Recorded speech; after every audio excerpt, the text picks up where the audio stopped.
Good morning. Are you Christopher James? Yes, ma'am. And Mr. James was previously in court, entered a plea of guilty to the first-degree felony offense of intoxication manslaughter with a vehicle. I've received the pre-sentence report. Pause right here. This is already past the question of guilt. The defendant has pleaded guilty, and now the court is in sentencing mode only. That pre-sentence investigation and victim letters are about to shape how much time he gets, not whether he's responsible. This is where consequences get real. And also a supplemental memorandum from probation that includes several letters from the victim's family members. Has everyone had an opportunity to review all of that? Yes, we have, Your Honor. Are there any additions or corrections to that pre-sentence report? No, Your Honor, I just want to make the court aware, Mrs. Addison, the deceased's wife, would have been here today to do victim impact. She had to go to the hospital yesterday. She's able to tune in, I believe, and watch us. The rest of Mr. Addison's family is here, and his mother is going to want to do victim impact at the end of sentencing. Okay, thank you, Mr. Nichols. Any witnesses with regard to sentencing? No additional witnesses, Your Honor. All right, Mr. Lewis, you may make argument. Okay. Judge, of course, this was a very tragic situation that has affected a lot of people. The decedent, Mr. Addison, his family, as well as Mr. James and his family. It was a situation where, this was a combination of a long substance abuse history of Mr. James. The assessment that's provided in the PSI here says that there was about a 20-year relationship between Mr. James and different substances over a period of time.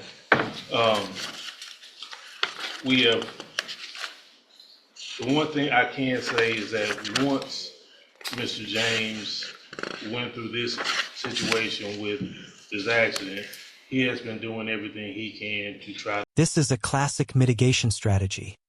Rehabilitation, faith, certificates, self-improvement. Courts do consider this, but here's the catch: rehabilitation doesn't erase a death, especially when intoxication and prior history are involved. Do you think personal change should reduce punishment in cases like this? Better himself.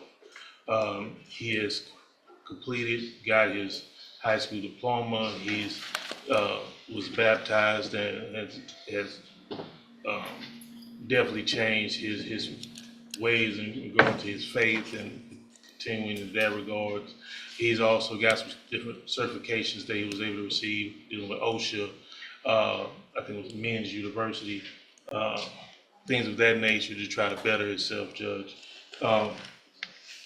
Now, it's no secret he does have a long criminal history.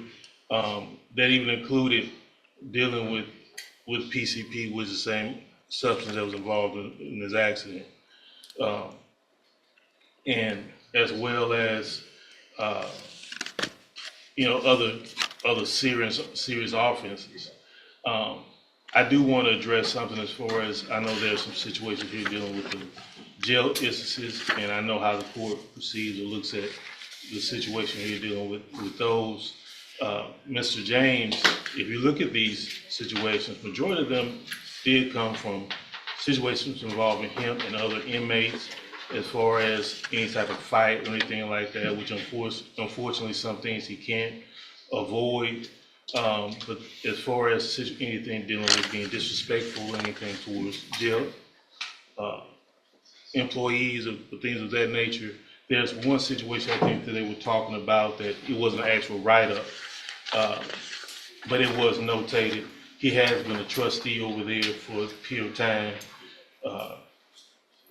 at the jail as well.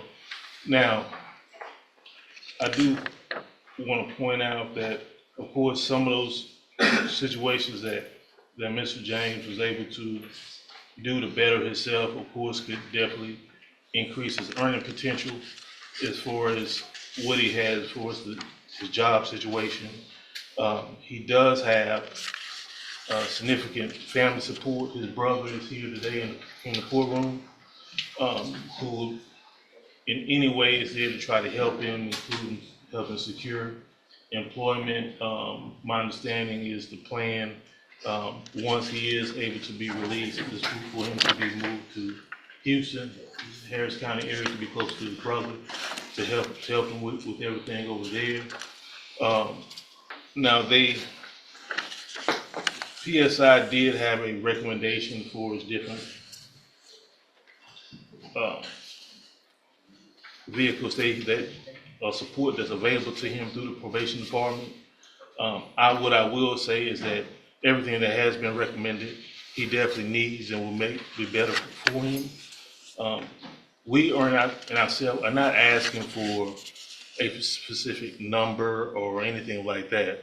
We just want him to be able to, of course, make amends for this situation as much as possible, which could include some of the restitution there. I think the amount is over $100,000 for his restitution there to the family.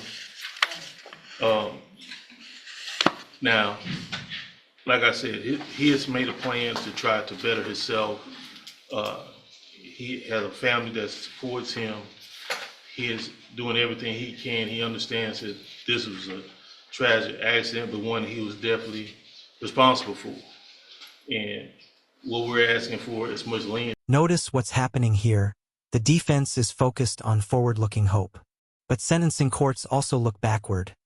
Prior convictions, warnings ignored, and risk to the public. That tension, hope versus history, is about to explode when the prosecution responds. See as possible from the court, for him to be able to move forward with the situation, be able to make amends as much as possible. And I think he did provide a letter to the court as well to kind of speak to that as far as an apology letter that was to the family, his family, the family of the victim, as well as to the court, Judge. And I've received that. And so that's what we're asking for today, Judge, is for everything to be considered. We understand this is, you can't bring that person back. He can't just go back to make amends with Mr. Addison, but he wants to try to make as much of amends he can to society and do better going forward, Judge. Thank you, Mr. Lewis. Mr. Nichols. Your Honor, I think any consideration to Mr. James's due was given when he got a 50-year cap.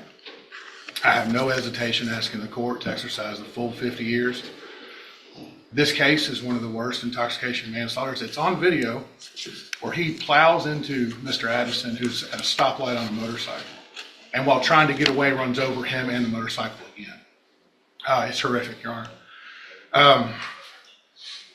What is also just inconceivable to me is that a man who's on parole for several possessions of phencyclidine, PCP, finds himself behind the wheel on PCP again. And this time it ends in the death of somebody. His criminal history is extensive. It starts with minor drug offenses, then a conviction for aggravated robbery, and then I believe it's 5 drug convictions all at the same time in 2020, for which he was quickly paroled out and on parole when this happened. The fact that he gets to make plans in his mind for a day he's set free, I find. This is devastating for a defendant. Video evidence in intoxication manslaughter cases removes all ambiguity. When a prosecutor emphasizes parole status, repeated drug use, and trying to flee, judges often shift from sympathy to public safety mode. At this point, a max sentence becomes very real. Rather offensive, and I think the Addison family finds offensive.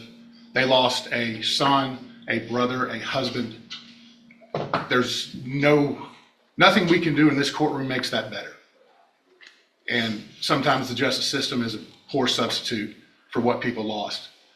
I think the best we can do at this point is this man spend 50 years in prison where he cannot hurt anybody else due to his own selfish decisions and continued use of substances. It's in the pre-sentence report. He minimizes his own addiction, his own dependency. He even claimed he did not know how he could have gotten PCP in his system the day this happened, that maybe he touched a bottle and it transferred through his skin, and I find that reprehensible, Your Honor. And that's why I'm asking the court for that full 50 years. All right, thank you. So, Mr. James, a couple of things that Mr. Nichols didn't say that I think are also extremely important is this isn't your first driving while intoxicated. This is your third. And so you didn't learn in '06. You didn't learn in 2017. 2017, you got your second DWI. You were given probation. It was revoked. I appreciate that you entered a plea of guilty because for myself and for the family, I'm glad we didn't have to see what it looks like this would look like on a video because it is just horrible. And the fact that you are truly saying that you think you touched something and got PCP when you have had PCP cases over and over and over again, and you're on parole for possession of a controlled substance and you kill someone. It's a nightmare. Sure, go ahead. Can I say something? You know, that night that accident happened, I've been clean the entire time I was on parole.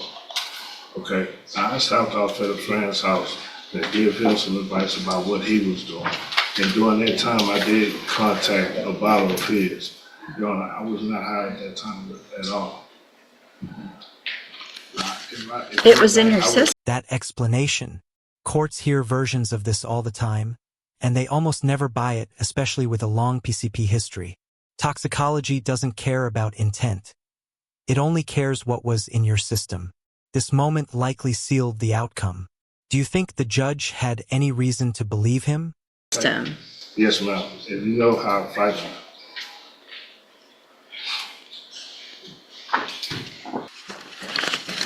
At this time, based on your history, based on the nature of this offense, I'm going to find that you entered your plea of guilty freely and voluntarily. I'm going to find sufficient evidence to find you guilty, and at this time find you guilty of intoxication manslaughter. I'm going to sentence you to a term of 50 years in the institutional division of the Texas Department of Correction. There will be a deadly weapon finding based on the indictment alleges a deadly weapon. You will receive credit on this sentence for any time that you've been in custody that the law gives you the right to receive. I'm going to hand you the trial court certification that shows this was an agreement and I followed it, and so you've waived your right to appeal. I have also handed you a written admonishment regarding your ineligibility to possess a firearm or ammunition. Because of the judgment entered against you, you're ineligible under Texas law to possess a firearm or ammunition. Possession of a firearm or ammunition could lead to charges against you. Firearm is a legal term, and you should read the written admonishment I provided you to see what devices qualify as a firearm. If you have questions about the laws that make you ineligible to possess a firearm or ammunition, or about how long that lasts, you can talk with Mr. Lewis. There's really so many other things I could say about how horrible this is, and rarely am I out of words, but I really don't have the words to say. 50 years. This isn't symbolic. It's effectively a life sentence. The deadly weapon finding and parole implications mean the judge is sending a clear message. Repeated intoxicated driving is treated as predictable violence, not an accident. Was this justice, or was it the only option left? What a tragic circumstances based on your behavior this led to. Y'all can have a seat at council table for the victim impact statement, and we'll go off the record. I don't know that they'll be able to hear her unless y'all move a little closer, but if you're fine where you are, that's fine too. Just, Okay. okay. First, I have to give honor to God, to the judge and everybody in this courtroom. I stand representing my family, Monica's absence and some of my grandbaby's absence because of college and the one that's here. My daughter, my husband, and my nephew. We have had a tremendous loss. And someone that carelessly drove a vehicle and just took my baby life. Praise God instantly, because I couldn't stand to see him suffer. But after vacation, enjoying him that same day, speaking to him 3 times before he left, and then a phone call come. We had a beautiful day talking 3 times that day. And a phone call come. I missed the call in Monica telling me he's in the hospital. I get there, my baby is dead. My firstborn, very close family. We did our anniversary dinner together, his wife and I. We had a day separation anniversary. We had lunches together for our anniversaries, backyard picnics. birthday celebrations, our grandbabies, his grandbabies, finally get to be adults. Praise God, they're getting ready to enter college. My son is in his happiest moment. Everything he wanted to do. He had his motorcycle, his car, his house, take where his kids growing. Like everything was just in order. And bam, it's just taken away in an instant behind someone who got behind the wheel, not able to drive. And I heard drug my baby. Till this day, 3 years, I can't pass that way. I can't cross that intersection, not even far from my church, closest to me to get home. I can't make myself drive that way. And I wake up out of my sleep crying. That's crazy. Because of a death taken too soon, behind something like drinking or drugs. Why? I can't communicate with anyone in my family because everybody's bedridden. I'm the baby girl. I have nobody but Jesus to go to that understand my hurts. I don't want to disturb my family. They're sick. And to know that I'm standing here 3 years later, you should have been come to court for that. I've been hurting and crying, standing for my family, holding myself together. If you all could see the ripples in my heart behind my loss, that I try to stay tall for my family, for my grandbabies and my daughter, my husband. It's hard. No church can even help me because it's hard. Nobody understands my pain but Jesus. And I think whatever they give you today, you well deserve. I don't wish you no bad luck in there, but you're gonna once again remember not only the hurt you caused me, but you're gonna relive the life that you have taken because you're gonna see hard times. It's not gonna be straight for you. Thank you. Thank you, ma'am. All right, you can go back with the bailiff. Thank you, ma'am. Mr. Edwards, in cause number 25, DCCR 0286, the state has elected to proceed on count 1 only. It alleges you committed the third-degree felony offense of failure to comply with sex offender registration requirements from January 18th of 2025, and how do you plead to that charge? Are you pleading guilty freely and voluntarily? And are you pleading guilty because you actually did what they charged you with? Speak up, please. I have here on the tablet some documents that have your signature on them that the state has marked as exhibit number 1. Before you signed these, did you go over them with Ms. Holmes? Do you fully understand them? And do you understand, if I follow the agreement that you've made with the district attorney, that you will be waiving or giving up any right to appeal? Do you also understand, if you're not a U.S. citizen, that a plea of guilty or no contest may result in your deportation, exclusion from admission to the country, or denial of naturalization under federal law? State tenders number 1. No objection. It's admitted. Is there any evidence that Mr. Edwards is not No, competent? Your Honor. All right, sir, I'm going to find that you entered your plea of guilty freely and voluntarily. Find that you're mentally competent and understand the nature and the consequences of your plea. Find sufficient evidence to find you guilty, and at this time find you guilty of the third-degree felony offense of failure to comply with sex offender registration requirements. Sentence you in accordance with your agreement to a term of 8 years in the institutional division of the Texas Department of Corrections. You will receive credit on that sentence for any time that you've been in custody that the law gives you the right to receive. I've handed you the trial court certification that shows that this was an agreement that I followed, and so you've waived your right to appeal. I have also handed you a written admonishment regarding your ineligibility to possess a firearm or ammunition. Because of the judgment entered against you, you're ineligible under Texas law to possess a firearm or ammunition. Possession of a firearm or ammunition could lead to charges against you. Firearm is a legal term, and you should read the written admonishment I provide you to see what devices qualify as a firearm. If you have questions about the laws that make you ineligible to possess a firearm or ammunition, or about how long that lasts, you can talk with Ms. Holmes. All right, good luck to you, sir. You can go back with the bailiff.